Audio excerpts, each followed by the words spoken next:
Good evening to dear all students। सभी को प्यार भरा नमस्कार। इंपीरियल एग्रो क्लासेस के ऑनलाइन प्लेटफॉर्म पर एक बार फिर से आप सभी का हार्दिक स्वागत है। सबसे पहले तो मैं दिल से आपको सॉरी कहना चाहूँगा कि इतने दिनों से मैं क्लास नहीं ले पाया। उसके रीज़न्स थे, कुछ हेल्थ इशू थे, कुछ टेक्निकल रीज़न्स थे और इसके अलावा कुछ पर्सनल रीज़न्स थे। इसकी वजह से मैं अपनी जो टीचिंग स्किल है उस पर कॉन्सेंट्रेट नहीं कर पा रहा था और अंदर से जो मेरी फीलिंग्स है वो पढ़ाने की नहीं हो रही थी, इसीलिए मैं आपको पढ़ा नहीं पाया बहुत दिनों से। लेकिन अब ऐसा नहीं होगा। अब कंटिन्यू आपको सुबह वाली क्लास और शाम वाली क्लास कंटिन्यू मिलेगी, आपको बिना किसी डिले के कंटिन्यू आपको क्लासेस मिलेगी। और जो स्टूडेंट अभी भी आ रहे हैं, नए नए आ रहे हैं, सभी को good evening to all of you dear students. इसके अलावा मैंने कुछ चेंजेस किए हैं। देखिए, रोजाना आपको जो 2 क्लास मिलेगी, उन 2 क्लासेस के बाद में आपको कम्युनिटी पोस्ट में एक क्वेश्चन दिया जाएगा। एग्रीकल्चर की सुबह क्लास होगी, उस क्लास के बाद में आपको एक कम्युनिटी टैब में आपको एक क्वेश्चन मिल जाएगा। उस क्वेश्चन का आंसर देना है आपको। उस क्वेश्चन का आंसर आपको कमेंट सेक्शन में भी देना है और वहाँ पर टिक मार्क भी करना है, ठीक है, और लाइक भी करना है और उसको शेयर भी आप कर सकते हो। तो जिसका सबसे अच्छा क्वेश्चन आंसर होगा उसको मैं नेक्स्ट अगले दिन जो क्लास लगेगी उसके अंदर उसका नाम मैं इंक्लूड करूंगा, उसका नाम वीडियो के अंदर लूंगा। ऐसा का ऐसा ही शाम वाली क्लास के साथ होगा। तो रोज आपको 2 क्वेश्चन मिलेंगे, एक क्वेश्चन मिलेगा आपको सुबह वाली क्लास का, एक क्वेश्चन मिलेगा आपको शाम वाली क्लास का। तो उस क्वेश्चंस के आंसर्स आपको देते रहना है, आपका सपोर्ट आप बनाए रखना। मैं आपको पूरा सिलेबस करवाऊंगा। एग्रीकल्चर और बायोलॉजी का कुछ इशू थे जो मैं बता चुका हूं आपको क्या क्या थे। अब ऐसा कुछ भी नहीं होगा, अब कंटिन्यू आपकी क्लासेस चलती रहेंगी, ठीक है। तो ये कुछ पर्सनल रीजंस थे जिस वजह से क्लास नहीं हो पाई, लेकिन अब आपको डरने की चिंता करने की कोई ज़रूरत नहीं है। क्लास लूँगा, मैं ही लूँगा, एग्रीकल्चर और बायोलॉजी दोनों की क्लास मैं ही लूँगा और कंटिन्यू लूँगा, ठीक है। तो चलिए शुरू करते हैं आज का हमारा रोमांचक सफ़र।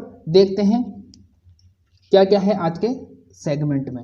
इससे पहले एक इन्फॉर्मेशन और देना चाहूँगा कि जैसे ही क्लास ख़त्म होती है, क्लास ख़त्म होने के बाद में कमेंट जरूर करना, वीडियो को लाइक ज़रूर करना और लाइक करने के साथ साथ जो स्टूडेंट नए नए जुड़े हैं प्लीज़ चैनल सब्सक्राइब करके बेल आइकन को प्रेस कर लेना, ताकि आगे फ्यूचर में आने वाली वीडियोज़ के क्लासेस के नोटिफिकेशन आपको समय समय पर मिलते रहें।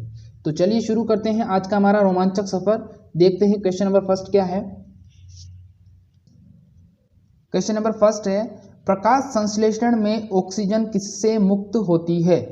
प्रकाश संश्लेषण की जो क्रिया होती है पौधों में, जिसमें क्या करते हैं पौधे, प्रकाश संश्लेषण की क्रिया में पौधे भोजन का निर्माण करते हैं। और जो प्रकाश संश्लेषण की क्रिया होती है वो प्रकाश की उपस्थिति में होती है। तो यहाँ पर क्वेश्चन पूछा गया है कि जो प्रकाश संश्लेषण की क्रिया हो रही है उसमें ऑक्सीजन किस से मुक्त हो रही है। ऑप्शन नंबर ए है आपका जल से, ऑप्शन नंबर बी है कार्बन से, सी है हाइड्रोजन से और डी है आपका कोई नहीं।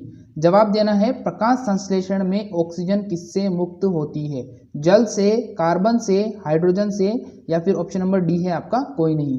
जवाब दीजिए लाइव चैट बॉक्स में, क्या होगा इसका जवाब, ए, बी, सी या डी।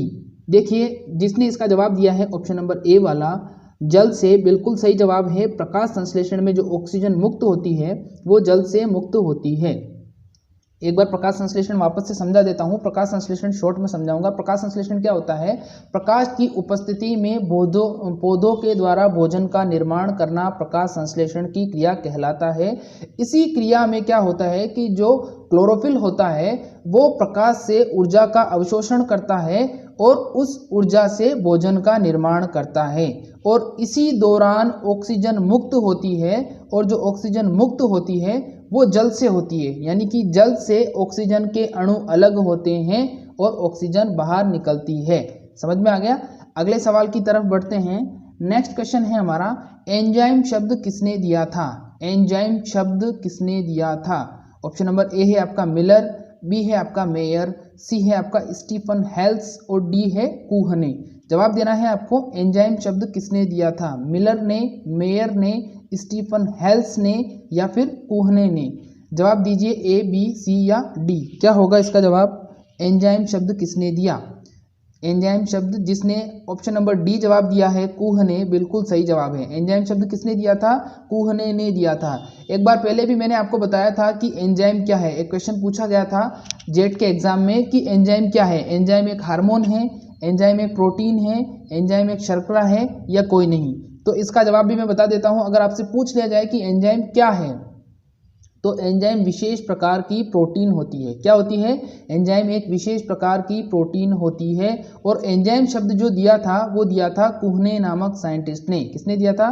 कुहने नामक साइंटिस्ट ने एंजाइम शब्द दिया था। ठीक है, अगले सवाल की तरफ बढ़ते हैं। नेक्स्ट क्वेश्चन है हमारा, सर्वप्रथम खोजा जाने वाला पादप वृद्धि हार्मोन था। क्वेश्चन को ध्यान से सुनना। क्वेश्चन पूछा गया है, सर्वप्रथम खोजा जाने वाला पादप वृद्धि हार्मोन था। जो पादप वृद्धि हार्मोन होते हैं उसको हम इंग्लिश में प्लांट ग्रोथ रेगुलेटर्स कहते हैं। पहले इसके बारे में समझा देता हूं। प्लांट ग्रोथ रेगुलेटर्स या पादप वृद्धि हार्मोन क्या करते हैं, इसके नाम में ही इसका अर्थ छुपा हुआ है, पादप वृद्धि हार्मोन। यानी कि ऐसे हार्मोन जो पादप की वृद्धि करते हैं वो पादप वृद्धि हार्मोन कहलाते हैं। और इन हार्मोन्स का निर्माण कहाँ पर होता है? पादप के या पौधे के अंदर ही होता है, अलग अलग भागों में। किसी का निर्माण तने में होता है, किसी का निर्माण जड़ में होता है और किसी का निर्माण तने के अलावा जो पत्तियां और जो अन्य भाग होते हैं पौधे के उसके अंदर होता है। तो पादप वृद्धि हार्मोन क्या करते हैं? पौधे की या पादप की वृद्धि में सहायक होते हैं और अन्य रासायनिक क्रियाओं में सहायक होते हैं। तो यहाँ पर क्वेश्चन पूछा गया है, सर्वप्रथम खोजा जाने वाला पादप वृद्धि हार्मोन था। तो ऑप्शन नंबर ए है आपका ऑक्सिन, बी है आपका जिब्रेलिन, सी है साइटोकाइनिन और डी है आपका तनाव हार्मोन। जवाब देना है आपको। क्या होगा इसका जवाब? जवाब दीजिए लाइव चैट बॉक्स में। सर्वप्रथम खोजा जाने वाला हार्मोन कौन सा था? सर्वप्रथम खोजा जाने वाला हार्मोन कौन सा था? जवाब देना है आपको। क्या होगा इसका जवाब? देखिए, जिसने इसका जवाब दिया है ऑक्सिन, बिल्कुल सही जवाब है। सर्वप्रथम खोजा जाने वाला हार्मोन कौन सा था? ऑक्सिन नामक हार्मोन था। अब ये जो ऑक्सिन नामक हार्मोन होता है इसके भी अलग अलग टाइप्स हैं। ये भी 3-4 प्रकार का होता है। कभी अगली क्लास लगेगी तो उसमें विस्तार से हम डिस्कस करेंगे और सिर्फ पादप वृद्धि हार्मोन के ऊपर ही डिस्कस करेंगे। इससे रिलेटेड क्वेश्चंस को ही हम सॉल्व करेंगे। ठीक है, तो अभी इतना ध्यान रखना है कि सर्वप्रथम ऑक्सिन को खोजा गया था और ऑक्सिन की खोज जो की थी वो FW वेंट नामक साइंटिस्ट ने की थी। ठीक है, कहीं कहीं पर आपको फ्लेमिंग भी मिलेगा, तो आपको FW वेंट को याद रखना है। ठीक है, अगले सवाल की तरफ बढ़ते हैं। नेक्स्ट क्वेश्चन है हमारा, भारतीय कोशिका विज्ञान के जनक हैं। क्वेश्चन क्या पूछा गया है? भारतीय कोशिका विज्ञान के जनक हैं। Indian cell biology, father of Indian cell biology. Option number A है आपका स्वानसन, बी है आपका AK शर्मा, सी है आपका हरगोविंद खुराना और डी है जॉनसन। जवाब दीजिए, भारतीय कोशिका विज्ञान के जनक स्वानसन, AK शर्मा, हरगोविंद खुराना या फिर जॉनसन। क्या होगा इसका जवाब? देखिए, जिसने इसका जवाब दिया है ऑप्शन नंबर बी वाला, बिल्कुल सही जवाब है। कोशिका विज्ञान के जनक, भारतीय कोशिका विज्ञान के जनक यानी कि father of Indian cell biology AK Sharma को कहा जाता है। जिसने बी वाला जवाब दिया है बिल्कुल सही जवाब है। ठीक है, अगले सवाल की तरफ बढ़ते हैं। नेक्स्ट क्वेश्चन है हमारा, जीवाणुभोजी का आनुवंशिक पदार्थ होता है। जीवाणुभोजी का आनुवंशिक पदार्थ बताना है आपको। कौन सा पदार्थ जीवाणुभोजी का आनुवंशिक पदार्थ होता है, फिर इसके बारे में हम डिस्कस करेंगे। जीवाणुभोजी का आनुवंशिक पदार्थ बताना है आपको कौन सा होता है। देखिए, सबसे पहले मैं बता देता हूँ जीवाणुभोजी क्या है, इसके बारे में सब कुछ बता देता हूँ मैं आपको। देखिए, जीवाणुभोजी का मतलब होता है, इसका नाम देखिए यहाँ पर थोड़ा सा मिसप्रिंट हो गया है, यहाँ पर जीवाणुभोजी हो गया है, तो जीवाणुभोजी नहीं है, जीवाणुभोजी है। तो सबसे पहले इसके बारे में समझा देता हूँ मैं आपको। मुझे पता है मैंने आपको पहले बताया हुआ है, लेकिन रिवीजन चल रहा है और बहुत दिनों से मैं क्लास ले रहा हूँ, तो थोड़े कुछ बेसिक फंडे हैं वो क्लियर वापस से करना जरूरी है। तो ध्यान से सुनते रहिए बस क्लास को। आपको क्लास सुनोगे तो आपको इंटरेस्ट भी आएगा और सुनते रहिए आप। ठीक है, तो अब देखिए जीवाणुभोजी, सबसे पहले तो जीवाणुभोजी का जो दूसरा नाम है वो है बैक्टीरियोफेज। तो वहां पर हिंदी में भी लिखा हुआ आ सकता है बैक्टीरियोफेज। ठीक है, तो जीवाणुभोजी और बैक्टीरियोफेज एक ही होता है। हिंदी में उसको जीवाणुभोजी बोलते हैं, इंग्लिश में उसको बोलते हैं बैक्टीरियोफेज। अब देखिए, इसका नाम है जीवाणुभोजी, यानी जीवाणु को भोजन के रूप में ग्रहण करने वाला। जीवाणु को भोजन के रूप में जो ग्रहण करता है वो जीवाणुभोजी कहलाता है, जिसको इंग्लिश में हम बैक्टीरियोफेज के नाम से जानते हैं। अब आप सब लोगों को पता है कि जितने भी वायरस होते हैं, जीवाणु होते हैं, माइकोप्लाज्मा होते हैं और अन्य सूक्ष्म जीव होते हैं, उन सब के अंदर क्या होता है, एक विशेष प्रकार का आनुवंशिक पदार्थ यानी कि जेनेटिक जेनेटिक मटेरियल उपस्थित होता है। बिना आनुवंशिक पदार्थ या जेनेटिक मटेरियल के वो जीव या तो सर्वाइव नहीं कर सकता या जिंदा नहीं रह सकता या उसकी कुछ वैल्यूज नहीं होती है। तो किसी भी जीव के अंदर आनुवंशिक पदार्थ का होना जरूरी है, तभी वो जीव माना जाता है। लगभग 99% ऐसा ही होता है। ठीक है, तो अब आपसे पूछ लिया जाए कि जीवाणुभोजी के अंदर कौन सा आनुवंशिक पदार्थ होता है। मुझे पता है बहुत सारे बच्चों ने कमेंट कर दिया है इसी वाला, लेकिन सुनिए, बात को ध्यान से सुनिए, रटना नहीं है, यहाँ पर समझना है। तो जीवाणुभोजी के अंदर जो आनुवंशिक पदार्थ होता है वो डीएनए और आरएनए दोनों ही हो सकता है। कभी कभी डीएनए होता है, कभी कभी आरएनए होता है, कभी कभी दोनों ही होते हैं। तो जीवाणुभोजी बहुत प्रकार के होते हैं और उसके अंदर जो आनुवंशिक पदार्थ होता है वो डीएनए और आरएनए दोनों ही होता है। तो जिसने सी जवाब दिया है, ए और बी दोनों बिल्कुल सही जवाब है। अब जीवाणुभोजी की एक चीज़ और बता देता हूँ मैं आपको। जीवाणुभोजी क्या करते हैं, जीवाणुभोजी जीवाणु को भोजन के रूप में ग्रहण करते हैं। ठीक है, तो जो जीवाणुभोजी हमारा जो गंगाजल होता है उसके अंदर जीवाणुभोजी की संख्या बहुत ज़्यादा मात्रा में देखी गई है, बहुत ज़्यादा मात्रा में देखी गई है। और जीवाणुभोजी के अंदर जो जो गंगाजल के अंदर जो जीवाणुभोजी पाए जाते हैं वो क्या करते हैं, जैसे ही उस पानी के अंदर या उस गंगाजल के अंदर जैसे ही कोई जीवाणु पैदा होता है या उपस्थित होता है या उत्पन्न होता है तो उसको वो भोजन के रूप में ग्रहण कर लेते हैं और उसको वो मार देते हैं, खा जाते हैं। इसी कारण गंगाजल बहुत दिनों तक खराब नहीं होता है। हालांकि इसका धार्मिक रीजन भी है कि गंगा का जो जल होता है वो बहुत पवित्र होता है, शुद्ध होता है। ये भी चीज़ सही है, लेकिन ये साइंस की चीज़ है, इसको भी हमें मानना पड़ेगा। ठीक है, समझ में आ गया। चलिए अगले सवाल की तरफ बढ़ते हैं। क्वेश्चन देखिए, यहाँ पर जो क्वेश्चंस क्लियर करवाए जाएंगे वो इसी प्रकार से क्लियर करवाए जाएंगे, तो आप थोड़ा डीपली इसको पढ़िए। एक क्वेश्चन में एक के साथ बहुत सारे मैं क्वेश्चन करवाऊंगा आपको। और जो न्यू स्टूडेंट आए हैं प्लीज़ वीडियो को लाइक कर दीजिए, चैनल सब्सक्राइब करके बेल आइकन को प्रेस कर लीजिए ताकि फ्यूचर में आने वाली वीडियोस की नोटिफिकेशन आपको मिलती रहे। और कमेंट करके जरूर जाना कि क्लास कैसी लगी, वरना फिर मेरा क्लास लेने का मन नहीं करता है। अगला सवाल है, जीवाणु को मापने की इकाई है। क्वेश्चन पूछा गया है जीवाणु को मापने की इकाई है। तो ऑप्शन नंबर ए है आपका मर्फी, ऑप्शन नंबर बी है आपका रिएक्टर, सी है माइक्रोन और डी है डेसिबल। अब जवाब देना है आपको, जीवाणु को मापने की इकाई यानी कि जीवाणु का जो आकार या साइज होता है उस साइज को मापने के लिए किस इकाई या किस यूनिट का उपयोग किया जाता है। ऑप्शन नंबर ए है आपके पास मर्फी, बी है आपके पास रिएक्टर, सी है माइक्रोन और डी है डेसिबल। क्या होगा इसका जवाब, कमेंट बॉक्स में लिखिए ए बी सी या डी, ए बी सी या डी, इतना ही लिख दीजिए बस। क्या होगा इसका जवाब, जीवाणु को मापने की इकाई। जिसने इसका जवाब दिया है, जिसने इसका जवाब माइक्रोन दिया है, बिल्कुल सही जवाब है। अब ध्यान से सुनना, मैं आपको 2-3 क्वेश्चन और बताऊंगा इससे रिलेटेड। देखिए, जीवाणु को मापने की इकाई अगर आपसे पूछ ली जाए तो इसका जवाब देना है आपको माइक्रोन। ठीक है, समझ में आ गया।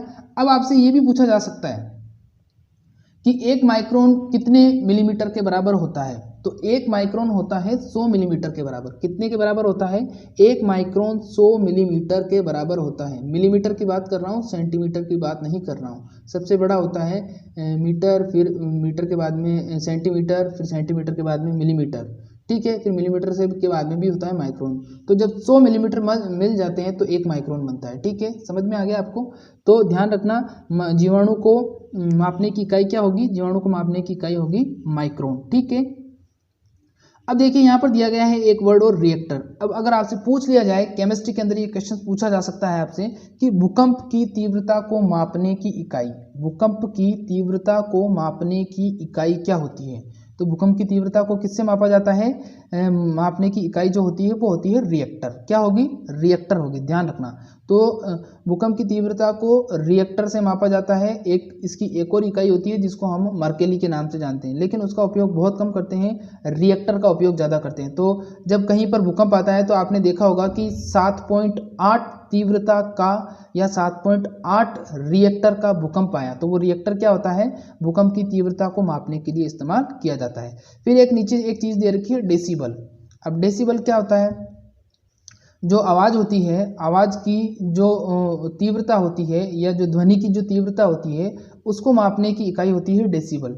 तो ये तीनों चारों, ये जो एक मर्फी होता है, ये जो हमारा परमाणु होता है उसकी त्रिज्या और व्यास को मापने के लिए मर्फी का उपयोग किया जाता है। तो ये चारों के चारों जो हैं बहुत ही इंपॉर्टेंट है और पूछे जा सकते हैं। एक बार फिर से बता देता हूँ मैं आपको क्या क्या होता है। देखिए, माइक्रोन का मतलब होता है जीवाणु को मापने की इकाई, डेसिबल का मतलब होता है ध्वनि को मापने की इकाई, और रिएक्टर का मतलब होता है भूकंप की तीव्रता को मापने की इकाई, और मर्फी का मतलब होता है जो परमाणु होता है या जो अणु होता है उसका व्यास या उसकी त्रिज्या को मापने की इकाई। तो ये चारों के चारों ही इंपॉर्टेंट हैं, ध्यान रखना, क्वेश्चन पूछा जा सकता है। अगले सवाल की तरफ बढ़ते हैं। नेक्स्ट क्वेश्चन है हमारा, जीवाणु का बाह्य आवरण बना होता है।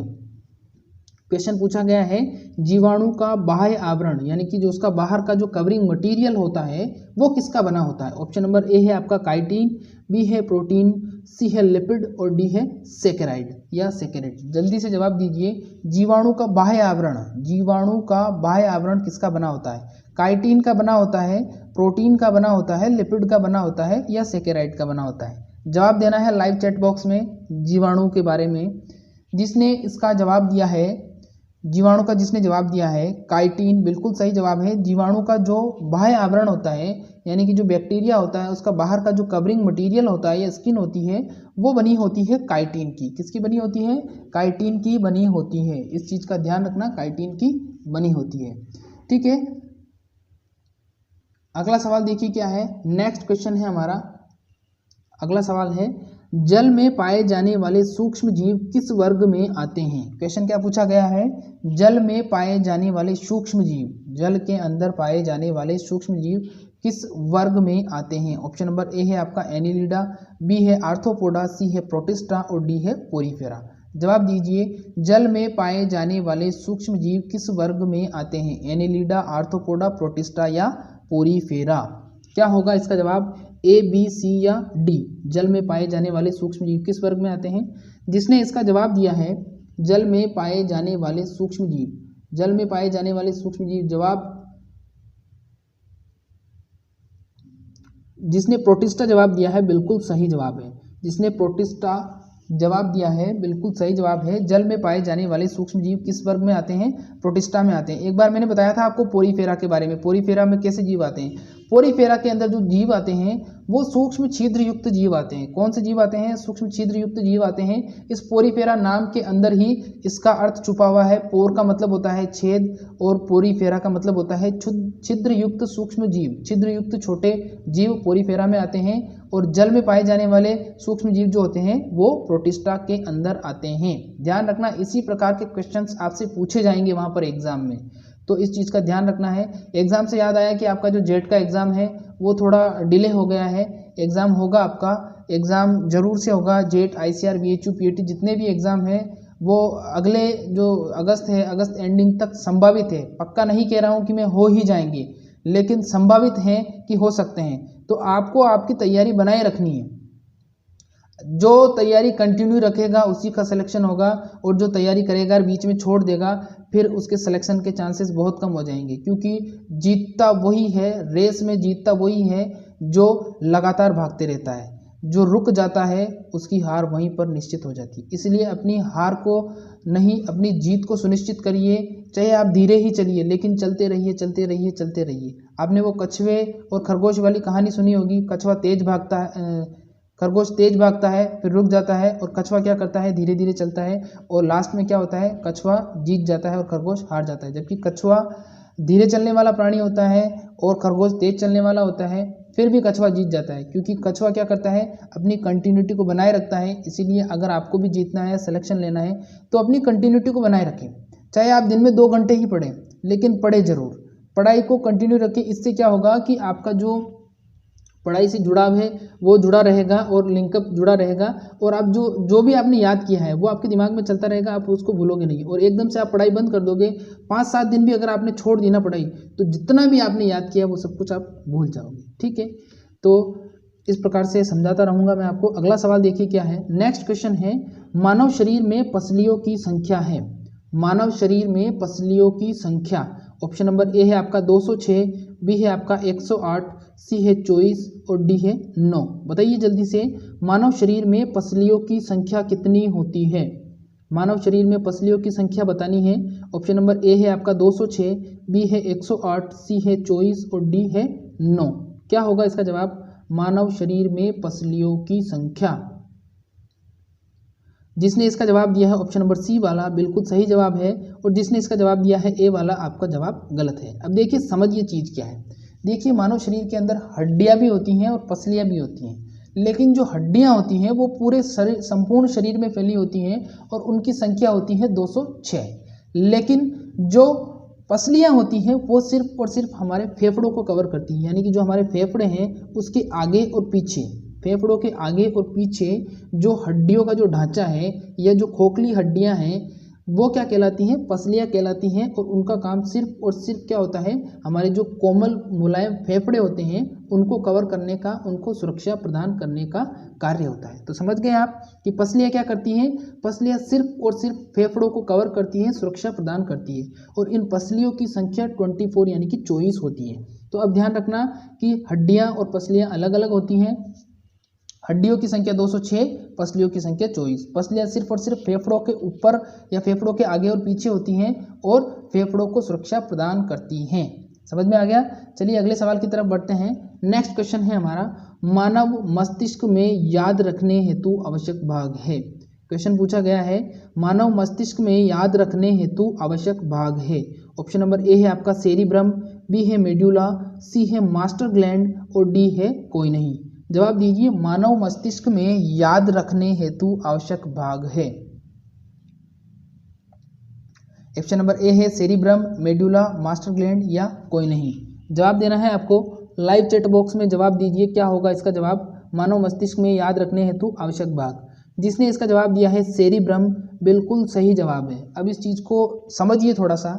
देखिए मानव के अंदर आपको पता होगा कि मस्तिष्क पाया जाता है, और मस्तिष्क का काम क्या होता है, शरीर की विभिन्न गतिविधियां जो शरीर के अंदर हो रही हैं और शरीर के बाहर की कुछ गतिविधियों को नियंत्रित करने का कार्य कौन करता है, मानव मस्तिष्क करता है। अब मस्तिष्क को भी अलग अलग भागों में विभाजित किया गया है, अग्र मस्तिष्क, पश्च मस्तिष्क, मध्य मस्तिष्क, और इन तीनों भागों के अलावा इसके अंदर भी और भागों को विभाजित किया गया है। तो मेडुला ऑब्लांगेटा होता है, सेरिब्रम होता है, मास्टर ग्लैंड होती है, और भी बहुत सारी मस्तिष्क के अंदर ग्रंथियां पाई जाती है। ठीक है, इन सभी भागों का काम अलग अलग होता है। जैसे अगर मैं बात करूं कि याद रखने वाला भाग, यानी कि हम कभी भी किसी भी चीज़ को देखते हैं तो उसको याद रखने के लिए, या वो जो इन्फॉर्मेशन होती है वो हमारे मस्तिष्क में कहाँ पर जाकर स्टोर होती है, कहाँ पर जाकर वो भंडारित होती है, तो वो भाग होता है हमारा सेरिब्रम। यानी कि मस्तिष्क के अंदर का जो सेरिब्रम वाला भाग होता है, वहाँ पर हम जब किसी भी चीज़ को देखते हैं, सुनते हैं, पढ़ते हैं, तो वो वहाँ पर जाकर स्टोर हो जाती है, सेव हो जाती है। इसको हम सिंपल वे में ऐसे समझ सकते हैं कि जो मस्तिष्क होता है, उस मस्तिष्क का जो मेमोरी कार्ड होता है, वो मेमोरी कार्ड होता है हमारा सेरिब्रम। यानी कि कभी भी कुछ भी हम याद करते हैं तो वो सीधा जाकर सेरिब्रम में सेव हो जाता है। अब जब अभी आप क्वेश्चन आप पढ़ रहे हो, इसको सुन रहे हो, तो जैसे ये याद होगा तो ये याद होती है, ये सीधा कहाँ पर जाकर सेव हो जाएगा, ये मस्तिष्क के सेरिब्रम वाले सेगमेंट में जाके सेव हो जाएगा। समझ में आ गया आपको। अब देखिए एक भाग और होता है आपका मेडुला ऑब्लांगेटा। मस्तिष्क के अंदर एक भाग होता है जिसको बोलते हैं मेडुला ऑब्लांगेटा। इसका काम क्या होता है, मेडुला ऑब्लांगेटा का काम होता है आपका जो श्वसन चल रही है, श्वसन की जो गति चल रही है, जो क्रिया चल रही है, उसको नियंत्रित करने का काम होता है। ये उसको नियंत्रित करता है। कैसे नियंत्रित करता है, जब आपको पता है आप कोई सी भी क्रिया कर रहे हो, आप भाग रहे हो, खाना खा रहे हो, बाइक चला रहे हो, या कोई सी भी क्रिया कर रहे हो, या पढ़ रहे हो, जैसे भी आप पढ़ रहे हो, क्लास अटेंड कर रहे हो, तो उस समय भी मेडुला ऑब्लांगेटा, या आप सो भी रहे हो, जब आप सोए हुए भी हो तब भी, और जब आप बेहोश हो तब भी आपका जो मेडुला ऑब्लांगेटा है वो एक्टिव रहता है। हमेशा पैदा होने से वो एक्टिव होता है, और जब तक आप मरते नहीं हो तब तक वो एक्टिव रहता है, और तब तक मस्तिष्क का मेडुला ऑब्लांगेटा हमारे शरीर में श्वसन की क्रिया को नियंत्रित करते रहता है। समझ में आ गया आपको। तो इस चीज़ का ध्यान रखना कि मेडुला ऑब्लांगेटा क्या करता है, हमारे शरीर में मस्तिष्क में जो श्वसन की क्रिया है उसको नियंत्रित करता है। ठीक है, अगले सवाल की तरफ बढ़ते हैं। नेक्स्ट क्वेश्चन है हमारा, मानव श्वसन को नियंत्रित रखने हेतु आवश्यक भाग है। मानव श्वसन को नियंत्रित रखने हेतु आवश्यक भाग है। अब इसका जवाब आपको देना है, जस्ट मैंने अभी समझाया है आपको। ऑप्शन नंबर ए है आपका सेरिब्रम, बी है मेडुला, सी है मास्टर ग्लैंड और डी है कोई नहीं। बताइए जल्दी से, मानव श्वसन को नियंत्रित रखने हेतु आवश्यक भाग कौन सा है। मानव श्वसन को नियंत्रित रखने हेतु आवश्यक भाग कौन सा है, सेरिब्रम, मेडुला, मास्टर ग्लैंड या कोई नहीं। जिसने इसका जवाब दिया है मानव मस्तिष्क को नियंत्रित रखने हेतु मेडुला, बिल्कुल सही जवाब है। जो मेडुला ऑब्लांगेटा होता है वो मानव मस्तिष्क को नियंत्रित रखने, मानव मस्तिष्क के द्वारा श्वसन को नियंत्रित करने का कार्य करता है। अब देखिए एक नीचे नाम दिया गया है मास्टर ग्लैंड। अब मास्टर ग्लैंड भी बता देता हूँ मैं। मस्तिष्क के अंदर मटर के दाने के समान एक संरचना होती है जिसको मास्टर ग्लैंड या पीयूष ग्रंथि या पिट्यूटरी ग्लैंड के नाम से जानते हैं। ये क्वेश्चन बहुत ही इंपॉर्टेंट है, बार बार पूछा जाता है। वापस से सुन लीजिए, मानव के मस्तिष्क के अंदर मटर के दाने के समान एक ग्रंथि होती है। उस ग्रंथि को हम पीयूष ग्रंथि, मास्टर ग्रंथि, मास्टर ग्लैंड या पिट्यूटरी ग्लैंड के नाम से जानते हैं। ये मटर के दाने के समान होती है। क्वेश्चन पूछा जा सकता है आपसे कि मस्तिष्क में मटर के दाने के समान पाए जाने वाली ग्रंथि का नाम बताइए, तो उसका नाम क्या हो जाएगा? Master gland. ठीक है, अगले सवाल की तरफ बढ़ते हैं। नेक्स्ट क्वेश्चन है हमारा, रक्त का थक्का नहीं बनना किस रोग को दर्शाता है? अब ध्यान से समझना है आपको कि क्या चीज़ कह रहा है ये क्वेश्चन पूछा। जिसको आता है बहुत अच्छी बात है, आपको कमेंट पहले नहीं करना है। जिन बच्चों को नहीं आता है उनको समझने दीजिए प्लीज़। क्वेश्चन पूछा गया है रक्त का थक्का नहीं बनना किस रोग को दर्शाता है। अब देखिए रक्त का थक्का हमारे कहाँ पर शरीर में कहाँ पर बनता है, कैसे काम आता है, इस चीज़ को समझना है पहले। सपोज दैट आप किसी मैदान में खेल रहे हो और आप गिर गए, अचानक से गिर गए, आपके शरीर में चोट लग गई। अब चोट लगने के बाद में वहाँ से खून निकल रहा है, कंटिन्यू वहाँ से खून निकल रहा है। अब अगर वहाँ पर उस खून को जल्दी से, उस खून के रिसाव को या बहाव को नहीं रोका गया तो आपके शरीर से जितना भी खून है वो धीरे धीरे बाहर निकल जाएगा, और बाहर निकल जाएगा तो आपके शरीर में खून की कमी हो जाएगी, और उस खून की कमी से आपकी मृत्यु भी हो सकती है। इसीलिए इस खून की बहाव को रोकने के लिए हमारे शरीर में एक विशेष प्रकार का मैकेनिज्म होता है, या एक विशेष प्रकार की विधि या एक क्रियाविधि होती है, जिसमें क्या होता है, जैसे ही आपके शरीर पर कहीं चोट लगती है, चोट लगने के बाद तुरंत वहाँ पर क्या हो जाता है, एक रक्त का थक्का बन जाता है, और वहाँ पर उस रक्त को बहने से रोक दिया जाता है। ये शरीर के द्वारा ही ये क्रिया होती है ऑटोमेटिक। ठीक है, तो वो क्रिया होती है। लेकिन कभी कभी क्या होता है, कभी कभी कुछ लोग ऐसे होते हैं उनमें ये रक्त का थक्का बनने की क्रिया होती ही नहीं है। ये एक आनुवंशिक रोग होता है, और इसके कारण क्या होता है कि रक्त का थक्का बनता ही नहीं है, और वहाँ से खून डायरेक्टली बहता जाता है। उसको रोकना मतलब संभव नहीं होता है। उसको फिर कृत्रिम विधि से उसको पट्टी बांध के या कुछ ऐसे तरीके से उसको रोका जाता है। ठीक है, तो उस रोग का नाम पूछा गया है यहाँ पर, उस रोग का नाम क्या होगा? तो ऑप्शन नंबर ए है होरोमोनिक, बी है एनीमिया, सी है हीमोफीलिया और डी है मंगोलिज्म। अब जवाब आपको देना है रक्त का थक्का नहीं बनना किस रोग को दर्शाता है। जवाब जिसने दिया है ऑप्शन नंबर सी वाला हीमोफीलिया, बिल्कुल सही जवाब है। हीमोफीलिया का जो रोगी होता है उसके शरीर में जैसे ही चोट लगती है, चोट लगने के बाद में उसके शरीर में वहाँ पर रक्त का थक्का नहीं बनता है, उसको तुरंत हॉस्पिटल जाना पड़ता है, और फिर कृत्रिम तरीके से वहाँ पर रक्त का थक्का बनाकर उस रक्त के बहाव को, रिसाव को रोका जाता है। ठीक है, अब यहाँ पर एक क्वेश्चन और मैं आपका क्लियर कर देता हूँ। अगर आपसे पूछ लिया जाए कि रक्त की कमी, यहाँ पर क्वेश्चन क्या है, रक्त का थक्का नहीं बनना है, लेकिन अगर आपसे पूछ लिया जाए कि रक्त की कमी किस रोग को दर्शाती है, तो रक्त की कमी तो एनीमिया को दर्शाती है। रक्त की कमी एनीमिया को दर्शाती है, और रक्त का थक्का नहीं बनना हीमोफीलिया रोग को दर्शाता है। तो एनीमिया में तो रक्त की कमी हो जाती है, और हीमोफीलिया में रक्त का थक्का नहीं बनता है। इस प्रकार के आपको क्वेश्चंस आपको जेट आईसीआर बीएचयू के बायोलॉजी सेगमेंट में देखने को मिलेंगे, इसलिए बेसिक कॉन्सेप्ट को हमें क्लियर करते हुए चलना है। इतना समझ में आ गया आपको? चलिए आगे बढ़ते हैं। नेक्स्ट क्वेश्चन है हमारा, प्रोकैरियोटिक कोशिका के लिए सही कथन है। प्रोकैरियोटिक, आपको पता है कोशिका दो प्रकार की होती है, एक होती है प्रोकैरियोटिक, एक होती है यूकैरियोटिक। प्रोकैरियोटिक मतलब एक कोशिका, यूकैरियोटिक मतलब बहुकोशिका। ठीक है, तो जो प्रोकैरियोटिक कोशिका होती है उसमें क्या होती है, उसके लिए सही कथन कौन सा है? ऑप्शन नंबर ए है इनमें केंद्रक नहीं होता है, ऑप्शन नंबर बी इसमें 70S राइबोसोम होते हैं, ऑप्शन नंबर सी इसमें उदाहरण जीवाणु हैं, और ऑप्शन नंबर डी उपरोक्त सभी। अब जो प्रोकैरियोटिक है उसके बारे में बताया गया है कि इनमें से कौन सा कथन सही है। ठीक है, तो सबसे पहला है कि इनमें केंद्रक नहीं होता है, तो बिल्कुल सही जवाब है। क्वेश्चन अगर आपसे पूछ लिया जाए कि प्रोकैरियोटिक कोशिका में केंद्रक उपस्थित होता है या नहीं होता है, तो जवाब देना है कि प्रोकैरियोटिक कोशिका में केंद्रक उपस्थित नहीं होता है।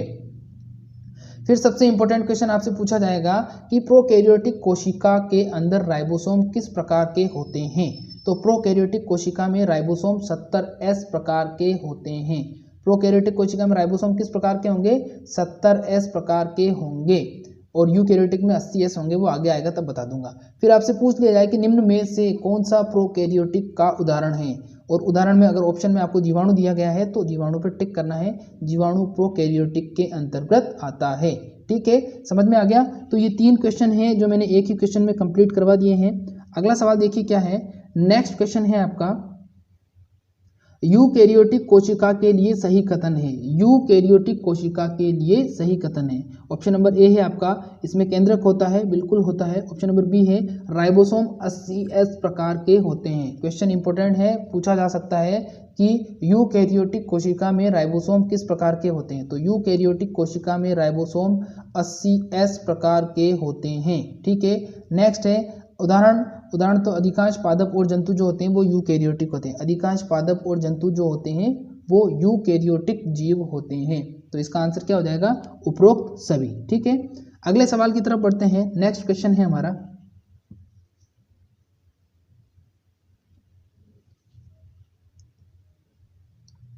लिंग गुणसूत्रों के अलावा गुणसूत्रों का जोड़ा कहलाता है। लिंग गुणसूत्रों के अलावा गुणसूत्रों का जोड़ा क्या कहलाता है? तो इसको समझिए पहले आप। देखिए, मानव शरीर के अंदर जो गुणसूत्र पाए जाते हैं वो 2 प्रकार के पाए जाते हैं। एक गुणसूत्र होते हैं जो लिंग का निर्धारण करते हैं, उनको लिंग गुणसूत्र के नाम से जानते हैं। और दूसरे गुणसूत्र जो वो होते हैं जो अन्य लक्षणों का निर्धारण करते हैं। तो 2 प्रकार के होते हैं, एक तो लिंग गुणसूत्र जो लिंग का निर्धारण करेंगे कि नर होगा या मादा होगा, और दूसरा उस चीज का निर्धारण करेंगे जो अन्य लक्षण होते हैं। तो यहाँ पर पूछा गया है कि लिंग गुणसूत्र के अलावा, यानी लिंग गुणसूत्रों को हम अलग हटा दें और बाकी जो गुणसूत्र बचते हैं उन गुणसूत्रों का जोड़ा क्या कहलाता है या किस नाम से जाना जाता है। तो ऑप्शन नंबर ए है आपका मोनोसोम, बी है ऑटोसोम, सी है ट्रेसोम और डी है पॉलीसोम। जवाब देना है मोनोसोम, ऑटोसोम, ट्रेसोम या पॉलीसोम। लिंग गुणसूत्रों के अलावा गुणसूत्रों का जोड़ा किस नाम से जाना जाता है? जवाब दीजिए लाइव चैट बॉक्स में, ए, बी, सी या डी। क्या होगा इसका जवाब? जिसने इसका जवाब दिया है ऑटोसोम, बिल्कुल सही जवाब है। ऑटोसोम बिल्कुल सही जवाब है। लिंग गुणसूत्रों के अलावा गुणसूत्रों का जोड़ा ऑटोसोम के नाम से जाना जाता है। किस नाम से जाना जाता है? ऑटोसोम के नाम से जाना जाता है। ध्यान रखना, लिंग गुणसूत्रों के अलावा, लिंग गुणसूत्रों के अलावा बात हो रही है, यहाँ पर लिंग गुणसूत्रों की बात नहीं हो रही है। ठीक है, तो जवाब देना है आपको ऑटोसोम। अगला सवाल देखिए क्या है। नेक्स्ट क्वेश्चन है, केंद्रक में उपस्थित धागेनुमा संरचना क्या कहलाती है? क्वेश्चन पूछा गया है, केंद्रक यानी कि जो कोशिका के अंदर जो न्यूक्लियस या केंद्रक होता है उसमें उपस्थित धागेनुमा संरचना, थ्रेड लाइक स्ट्रक्चर क्या कहलाता है? ऑप्शन नंबर ए है आपका एस्मोसोम, बी है क्रोमोनीमा, सी है क्रोमेटिन और डी है कोई नहीं। बताइए जल्दी से क्या होगा इसका जवाब? केंद्रक में उपस्थित धागेनुमा संरचना क्या कहलाती है? केंद्रक में उपस्थित धागेनुमा संरचना एस्मोसोम, क्रोमोनीमा, क्रोमेटिन या कोई नहीं। ए, बी, सी या डी। बताइए जल्दी से क्या होगा इसका जवाब? केंद्रक में उपस्थित धागेनुमा संरचना। जिसने इसका जवाब दिया है क्रोमेटिन, बिल्कुल सही जवाब है। केंद्रक में उपस्थित धागेनुमा संरचना क्रोमेटिन के नाम से जानी जाती है। किस नाम से जानी जाती है? क्रोमेटिन के नाम से जानी जाती है। अगला सवाल देखिए क्या है। नेक्स्ट क्वेश्चन है हमारा, क्रोमेटिन नाम किसने दिया था? क्वेश्चन बहुत बार पूछा गया है और वापस से आ सकता है। क्वेश्चन पूछा गया है कि क्रोमेटिन, अभी बताया मैंने कि केंद्रक कोशिका होती है, कोशिका में केंद्रक होता है, केंद्रक के अंदर धागेनुमा संरचना पाई जाती है, उसको हम क्रोमेटिन के नाम से जानते हैं। अब यहाँ पर पूछा गया है कि उस क्रोमेटिन को क्रोमेटिन नाम किस साइंटिस्ट ने दिया था? तो ऑप्शन नंबर ए है आपका फ्लेमिंग, बी है आपका जॉनसन, सी है बैटसन और डी है मेयर। बताइए जल्दी से क्रोमेटिन नाम किसने दिया था? फ्लेमिंग ने, जॉनसन ने, बैटसन ने या मेयर ने? जिसने इसका जवाब दिया है ऑप्शन नंबर ए वाला फ्लेमिंग, बिल्कुल सही जवाब है। क्रोमेटिन नाम किसने दिया था? क्रोमेटिन नाम दिया था फ्लेमिंग नामक साइंटिस्ट ने। एक बात कहना चाहूँगा कि मैंने आज बहुत लगभग 20 से 25 दिनों बाद मैंने क्लास ली है, तो क्लास आपको कैसी लग रही है कमेंट करके ज़रूर बताना। अभी लाइव चैट बॉक्स में कमेंट नहीं करना है, जब क्लास ख़त्म हो जाए उसके बाद में जो कमेंट सेक्शन है वहाँ पर कमेंट करके बताना मुझे कि आपको क्लास कैसी लगी। मैं अपना 100% अभी भी दे पा रहा हूँ या कुछ कमियाँ, अगर कमियाँ हैं तो मुझे ज़रूर बताना है, और अगर समझ में आ रहा है सब कुछ और अच्छा लग रहा है तो भी ज़रूर बताना, ठीक है। लेकिन कमेंट ज़रूर करना है। और नए स्टूडेंट सब्सक्राइब कर लो जल्दी से। अगला सवाल देखिए क्या है। नेक्स्ट क्वेश्चन है, पौधे की बाह्य संरचना का अध्ययन क्या कहलाता है। क्वेश्चन पूछा गया है, पौधे की बाह्य संरचना का अध्ययन क्या कहलाता है। ऑप्शन नंबर ए है आपका मॉर्फोलॉजी, बी है आपका आकारिकी, सी है आपका ए और बी दोनों, और डी है कोई नहीं। पौधे की बाह्य संरचना का अध्ययन क्या कहलाता है। मॉर्फोलॉजी, आकारिकी, ए और बी दोनों, या ऑप्शन नंबर डी कोई नहीं। बाह्य संरचना दैट मीन्स उसका तना, उसका फूल, पत्तियां, ये सब उसकी बाह्य संरचना है पौधे की। तो इसका अध्ययन हम जिस में करते हैं या विज्ञान की जिस शाखा के अंतर्गत करते हैं उसका नाम बताना है। जिसने इसका जवाब दिया है मॉर्फोलॉजी बिल्कुल सही जवाब है, जिसने आकारिकी दिया है वो भी बिल्कुल सही जवाब है, और जिसने सी वाला जवाब दिया है ए और बी दोनों, वो भी बिल्कुल सही जवाब है। अब देखिए कैसे है। देखिए जो आकारिकी है उसको हिंदी में हम जो बाह्य संरचना का अध्ययन जो करते हैं उसको हिंदी में हम बोलते हैं आकारिकी। क्या बोलते हैं? आकारिकी। यानी विज्ञान की आकारिकी शाखा में हम पौधे की बाह्य संरचना का अध्ययन करते हैं, लेकिन वहाँ पर कभी कभी ऐसे लिखा आ जाता है मॉर्फोलॉजी, तो इसको इंग्लिश में हम मॉर्फोलॉजी बोला जाता है। तो मॉर्फोलॉजी या आकारिकी एक ही चीज़ है, इंग्लिश में मॉर्फोलॉजी और हिंदी में आकारिकी बोला जाता है। ध्यान रखना है, इंग्लिश टर्म्स का ध्यान रखना है, क्योंकि वहाँ पर बहुत बार मैंने क्वेश्चन को ऐसे देखा है कि आप हिंदी का पढ़ के जाते हो और वहाँ पर इंग्लिश टर्म आ जाती है, लेकिन आपको आता तो है, फिर उस समय क्या होता है कि आपको सवाल आता तो है लेकिन आपने वो इंग्लिश टर्म नहीं पढ़ी, तो फिर आप कैसे करोगे इसको सॉल्व। इसलिए इंग्लिश टर्म पे भी ध्यान देते रहे। अगला सवाल देखिए क्या है। नेक्स्ट क्वेश्चन है, वर्गीकरण की आधारीय इकाई है। वर्गीकरण की आधारीय इकाई क्या है। ऑप्शन नंबर ए है आपका वंश, बी है जाति, सी है संघ और डी है वर्ग। जवाब देना है आपको, वर्गीकरण की आधारीय इकाई क्या है। वर्गीकरण की आधारीय इकाई क्या है। ऑप्शन नंबर ए है वंश, बी है जाति, सी है संघ और डी है वर्ग। जवाब देना है वर्गीकरण की आधारीय इकाई। फिर मैं समझाऊंगा ये वर्गीकरण क्या है, आधारीय इकाई क्या है, समझाऊंगा मैं सब कुछ। जवाब दीजिए। जिसने इसका जवाब दिया है जाति, बिल्कुल सही जवाब है। जिसने इसका जवाब दिया है जाति, ऑप्शन नंबर बी वाला बिल्कुल सही जवाब है, और इस जाति को हम जीनस के नाम से भी जानते हैं। समझ में आ गया। आप जाति को हम स्पीशीज के नाम से भी जानते हैं, जीनस नहीं, जाति को हम स्पीशीज के नाम से भी जानते हैं, ठीक है। और वंश होता है जीनस, वंश होता है जीनस और जाति होती है स्पीशीज। और जो द्विनाम पद्धति है उसमें क्या करते हैं, वंश प्लस जाति यानी कि जीनस और स्पीशीज को मिलाकर हम नाम बनाते हैं या द्विनाम पद्धति का निर्माण करते हैं, ठीक है। इतना समझ में आ गया। अब देखिए वर्गीकरण जब हम करते हैं तो उसकी जो मेन यूनिट है, सबसे छोटी यूनिट जिसको अब आगे विभाजित नहीं किया जा सकता, जैसे आपने कोई नाम पढ़ा, कोई वैज्ञानिक नाम पढ़ा, तो अब उस वैज्ञानिक नाम को हम दो भागों में विभाजित कर सकते हैं। उसका एक भाग हो जाएगा वंश और दूसरा भाग हो जाएगा जाति। दो भागों में विभाजित कर दिया। अब वंश जो होता है, वंश में भी बहुत सारे वंश होते हैं और अलग अलग जातियां होती हैं, ठीक है। लेकिन जो जाति वाला पार्ट होता है, जो जाति वाला या स्पीशीज वाला हिस्सा होता है, उस जाति की एक ही जाति होती है, उसके अंदर और उपजातियां नहीं होती हैं, उसको विभाजित नहीं किया जा सकता। तो इसकी यूनिट कौन सी हो जाएगी, वर्गीकरण की आधारीय इकाई या क्लासिफिकेशन की जो बेस यूनिट है वो बेस यूनिट हो जाएगी स्पीशीज या जाति। यानी जाति को आगे विभाजित नहीं किया जा सकता, वंश को किया जा सकता है लेकिन जाति को विभाजित नहीं किया जा सकता है, ठीक है। समझ में आ गया आपको। अब ध्यान रखना, वर्गीकरण की आधारीय इकाई पूछ ले तो जाति जवाब देना है, जाति को स्पीशीज के नाम से जानते हैं। अगला सवाल देखिए क्या है। नेक्स्ट क्वेश्चन है हमारा, नेशनल बोटनिकल गार्डन कहाँ पर है। नेशनल बोटनिकल गार्डन कहाँ पर है बताना है आपको। ऑप्शन नंबर ए है नई दिल्ली, बी है आपका लखनऊ, सी है कलकत्ता और डी है जयपुर। जवाब दीजिए, नेशनल बोटनिकल गार्डन कहाँ पर स्थित है। नेशनल बोटनिकल गार्डन बताना है, नई दिल्ली में, लखनऊ में, कलकत्ता में या फिर जयपुर में। क्या होगा इसका जवाब। जिसने इसका जवाब दिया है नेशनल बोटनिकल गार्डन, देखिए जो नेशनल बोटनिकल गार्डन है वो नेशनल बोटनिकल गार्डन अगर पूछ ले तो लखनऊ जवाब देना है आपको। क्या होगा, लखनऊ जवाब देना है। अब कन्फ्यूजन कहाँ होता है, बच्चों में कन्फ्यूजन होता है, वो बता देता हूँ मैं आपको। अगला सवाल देखिए क्या है। अगला सवाल है भारत का बोटनिकल सर्वे। तो ये दो प्रकार के क्वेश्चन है, एक तो पूछा जाता है बोटनिकल गार्डन और एक पूछा जाता है बोटनिकल सर्वे। तो ये दोनों ही अलग अलग जगह पर हैं। अगर बोटनिकल गार्डन पूछा जाए तो आपको जवाब देना है कलकत्ता, और कलकत्ता के अंदर भी हावड़ा, कलकत्ता के अंदर भी हावड़ा। जैसे जयपुर के अंदर है आपका मानसरोवर या आपका और जो बड़ी सिटी होती है उसमें छोटी जगह का नाम होता है, उसी प्रकार से कलकत्ता के अंदर एक हावड़ा नाम की जगह है। उस हावड़ा जगह पर क्या है, बोटनिकल गार्डन है, बोटनिकल गार्डन की बात कर रहा हूँ तो बोटनिकल गार्डन लखनऊ में है। और अगर सर्वे पूछ लिया जाए तो सर्वे कहाँ पर है, सर्वे है कलकत्ता में। कलकत्ता के अंदर जो हावड़ा ब्रिज है, हावड़ा ब्रिज भी है वहाँ पर और हावड़ा जगह का नाम भी है, उस जगह पर भारत का बोटनिकल सर्वे है। और ये दोनों ही क्वेश्चन एक एक बार जेट में और एक एक बार बीएचयू में आ चुके हैं, वापस से आ सकते हैं। अच्छे से ध्यान रख लेना क्योंकि कन्फ्यूजन बहुत सारा होता है इसमें। तो ध्यान रखना, बोटनिकल सर्वे पूछ ले तो सर्वे का जवाब देना है सीधा सीधा कलकत्ता या हावड़ा।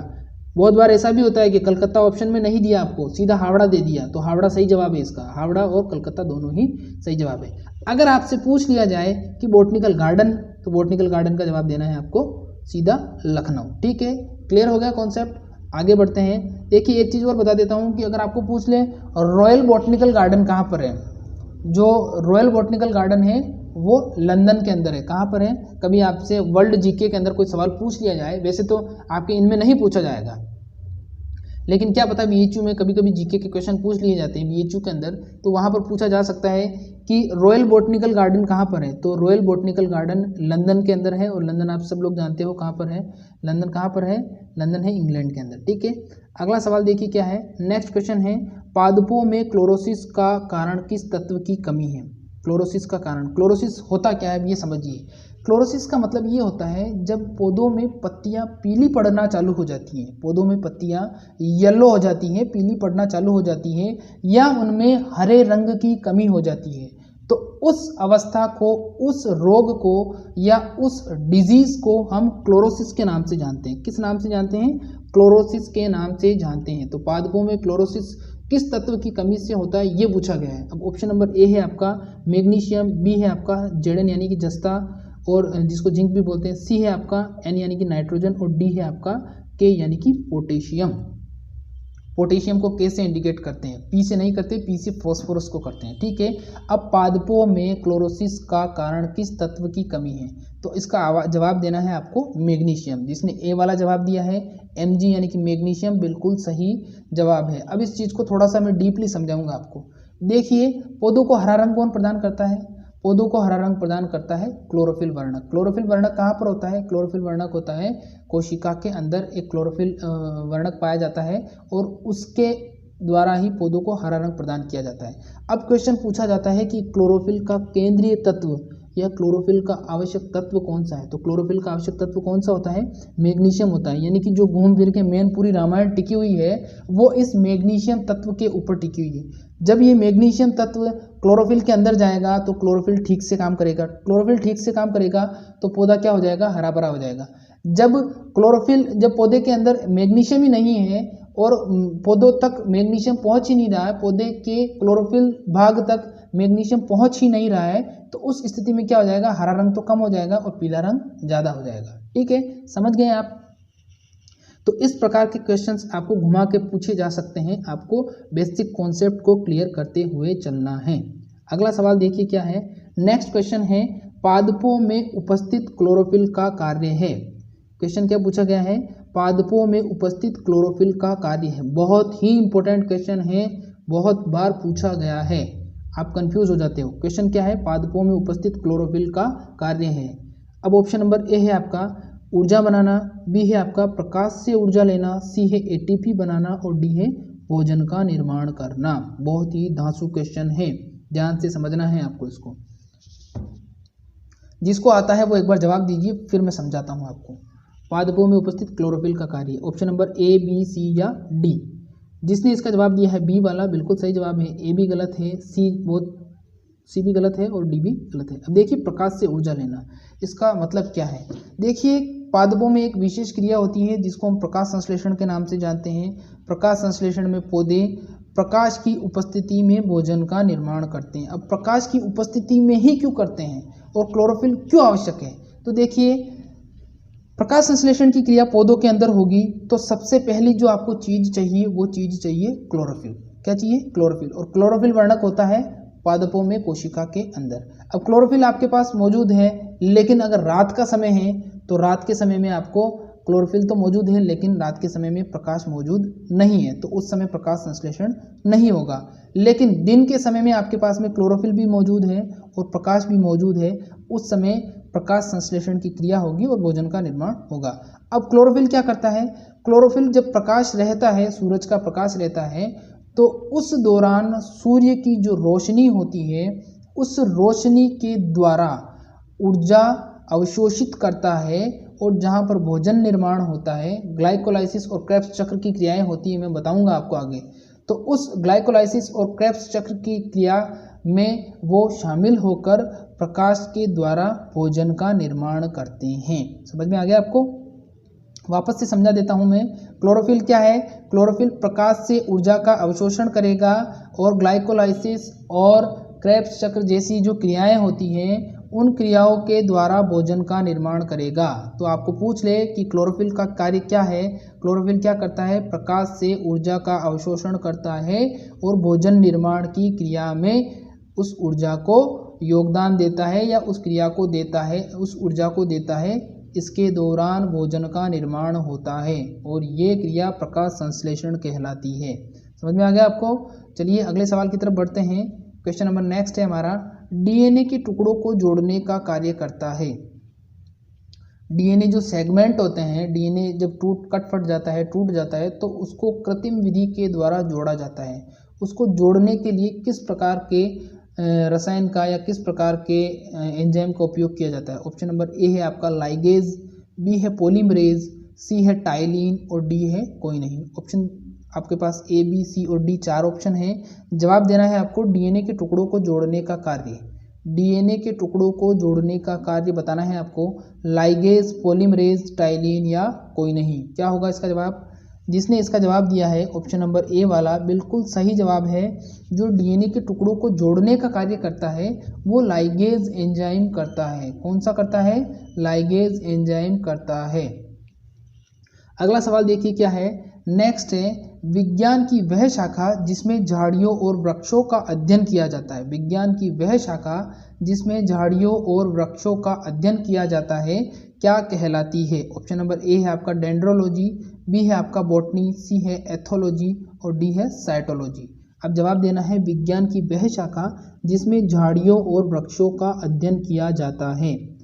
झाड़ियों वृक्षों, जब मैंने बताया था आपको, एक बार मैंने पढ़ाया था तो मैंने ये भी बताया था कि जो वनस्पति है उसको 3 भागों में शाख, झाड़ी, वृक्ष में विभाजित किया गया है। तो इस बारे में भी हम बाद में डिस्कस करेंगे। देखिए इसका जो आंसर होगा वो होगा ए वाला, डेंड्रोलॉजी। विज्ञान की वह शाखा जिसमें झाड़ियों और वृक्षों का अध्ययन किया जाता है वे डेंड्रोलॉजी के नाम से जानी जाती है। किस नाम से जानी जाती है? डेंड्रोलॉजी के नाम से जानी जाती है। अभी तक बच्चों में फ्लोरिकल्चर और एंथोलॉजी, फ्लोरिकल्चर और एंथोलॉजी में भी उनके बच्चों के अंदर बहुत सारा कन्फ्यूजन है कि सर फ्लोरिकल्चर में हम फूलों को पढ़ रहे हैं और एंथोलॉजी में बता रहे हो आप, तो उसका भी बता देता हूँ मैं। देखिए एंथोलॉजी जो होती है उसमें जो फ्लावर होता है उसका स्ट्रक्चर, उसके अंदर की आकार की, उसके बाहर की आकार की, उसमें गुणसूत्रों की संख्या, उसके फूलों का कलर, उसके फूल का साइज, उसका जो फ्लावर फॉर्मूला है, वो इन सब का अध्ययन किया जाता है। किसमें किया जाता है? एंथोलॉजी में किया जाता है। लेकिन फ्लोरिकल्चर में हम किसका अध्ययन करते हैं? फूलों को उगाने का अध्ययन करते हैं। फूलों को उगाने का, गार्डन बनाने का, फ्लावर्स को अलग अलग वेराइटीज़ डेवलपमेंट करने का, इसका अध्ययन करते हैं। तो एंथोलॉजी और फ्लोरिकल्चर दोनों ही बिल्कुल अलग अलग सब्जेक्ट हैं, कंफ्यूज नहीं होना है। अगर आपसे पूछ लिया जाए कि फूलों की खेती का वैज्ञानिक अध्ययन, तो आपको फ्लोरिकल्चर जवाब देना है। अगर आपसे पूछ लें कि फूलों के फॉर्मूला का, रंग का, आकार का, आकारिकी का अध्ययन, तो आपको जवाब देना है एंथोलॉजी। ठीक है, बेसिक फंडे सारे के सारे मैं क्लियर कर दूंगा यहाँ पर। ठीक है, अगला सवाल देखिए क्या है। नेक्स्ट क्वेश्चन है आपका, कीटों का उत्सर्जी अंग कहलाता है। कीटों का उत्सर्जी अंग कहलाता है, इसका जवाब देना है आपको। कीटों का उत्सर्जी अंग क्या कहलाता है? ऑप्शन नंबर ए है आपका नेफ्रेडिया, बी है गुदा, सी है एपीआई कोल और डी है मेलपीगी नलिकाएं। कीटों का उत्सर्जी अंग बताना है आपको, क्या होगा? कीटों का उत्सर्जी अंग क्या होगा? ऑप्शन नंबर ए है आपका नेफ्रेडिया, गुदा, एपीआई कोल या मेलपीगी नलिकाएं। जिसने इसका जवाब दिया है कीटों का उत्सर्जी अंग मेलपीगी नलिकाएं, बिल्कुल सही जवाब है। कीटों का उत्सर्जी अंग मेलपीगी नलिकाएं कहलाती हैं। कीटों का उत्सर्जी अंग क्या कहलाता है? मेलपीगी नलिकाएं, यानी कि कीटों के अंदर जो उत्सर्जन का काम करती है वो मेलपीगी नलिकाएं करती हैं। बहुत इंपॉर्टेंट क्वेश्चन है, बार बार पूछा जाता है। ठीक है, ध्यान रखना है आपको। तो ये आज कुछ क्वेश्चंस थे जो मैंने आपको सॉल्व करवाए। मुझे पता है कि ये रिपीटेड थे सारे के सारे, लेकिन बहुत ही ज़्यादा इम्पोर्टेंट थे, इसलिए मैंने इनको रिवीजन करवाना थोड़ा उचित समझा। और मैंने भी बहुत दिनों से क्लास लिए, तो थोड़ा मैं आज कुछ नर्वस भी था क्लास को लेके।